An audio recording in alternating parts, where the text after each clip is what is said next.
What's up, fight fans? Thank you once again for coming through. Much appreciated. Remember, hit that subscribe button if you guys are new to the channel. All right, let's talk David Haye. Ferrari, no engine.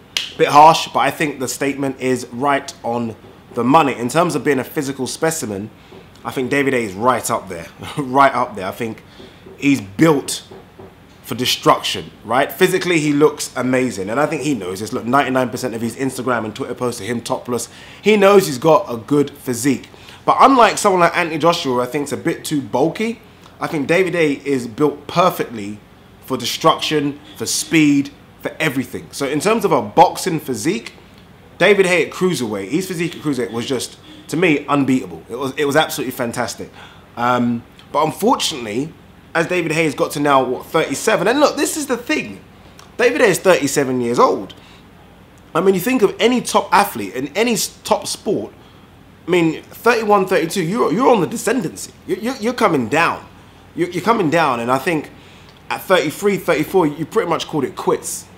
But it's strange because boxers, physically, I think one of the hardest sports, especially in terms of what you have to do in terms of getting ready for a fight, boxers seem to go on and on and on and on and on, and other athletes have kind of called it quits by then. So I think David Haye, in terms of being 37 and still boxing, you give him plaudits for it, but he's gone past the time he should have retired. Let's not forget, this is a guy that said he was going to retire at 30. So he's continued 7 years on past the time that he thought was a perfect time to retire anyway. But unfortunately, as David Haye's got past 30, we've seen injuries started to occur. And I mean, I think some people forget, David Haye was pulled out of the fight, or he pulled himself out of the fight for Manuel Charr. But everyone kind of sweeps that one under the carpet. It was only Manuel Charr, right? No one cared. I don't know what the injury was, I can't remember, but he pulled out for that one. And then obviously the two pullouts for Tyson Fury. One was a nick on the eye, which again isn't a body breaking down, so we kind of put that to one side. But the shoulder injury, so he pulled out of Tyson Fury's fight. And then he was, I think, advised to stop boxing completely. So he did that, right? David Haye took a little hiatus, stopped boxing, enjoyed life a bit, traveled the world, lived a $1 million Playboy lifestyle, and that was that. And then he came back and fought 2 duds. And he looked a lot bigger, I thought. A lot less trim David Haye, but a lot more bulkier. And since then, obviously, the fight against Tony Bellew, we've seen Achilles injury and we've seen a torn bicep. If you think of the worst possible injuries, aside from sort of brain injuries and stuff, obviously, because those kind of put you out completely, the worst possible injuries boxers could face, I think if you was to ask a boxer right now, look, what are the worst 3 injuries you could possibly have? I think they would say shoulder injury, I mean, bicep and Achilles. You can't move, you can't turn your legs. David Haye has had all those 3 in less than 4 years. His body is just starting to break down.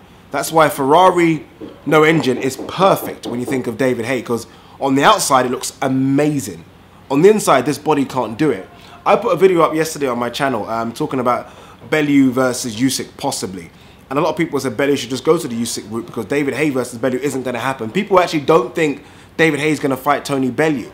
And initially I was like, well, of course he's going to fight Tony Bellew. Then I thought about it. David Haye hasn't even started training camp yet. David Haye is putting all these photos, you know, showing his six-pack and doing a small bit of weights. David Haye is still on gear 1. He's not even gone to gear 6. Can his body go for a 12-week training camp? Can he go to gear 6 again? I don't think he can.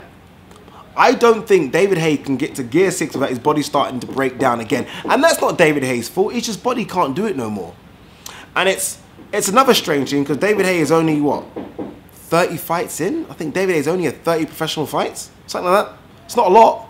I mean, it's not a lot when you think of sort of fighters in years gone by having sort of 60 and 70. I mean, Roy Jones Jr. is about to have his 70th fight.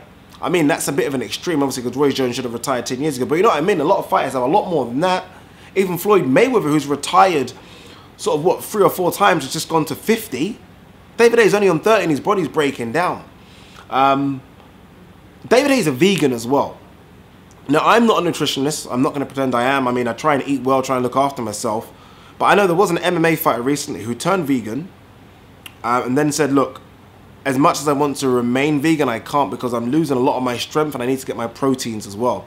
So he said that he's losing a lot of his strength, needs to get his proteins back from animals, and that's the reason he can't be vegan. David Haye's been vegan for, I think, 4 years now, since 2014. I kind of wonder whether or not he's getting his proteins. Again, I'm not a nutritionist, so I don't know if that is anything to do with the injuries, but I kind of wonder, as David Haye lost a bit of strength from being vegan, I lost a bit of power, because he did land a couple on belly and nothing really done, no impact, right?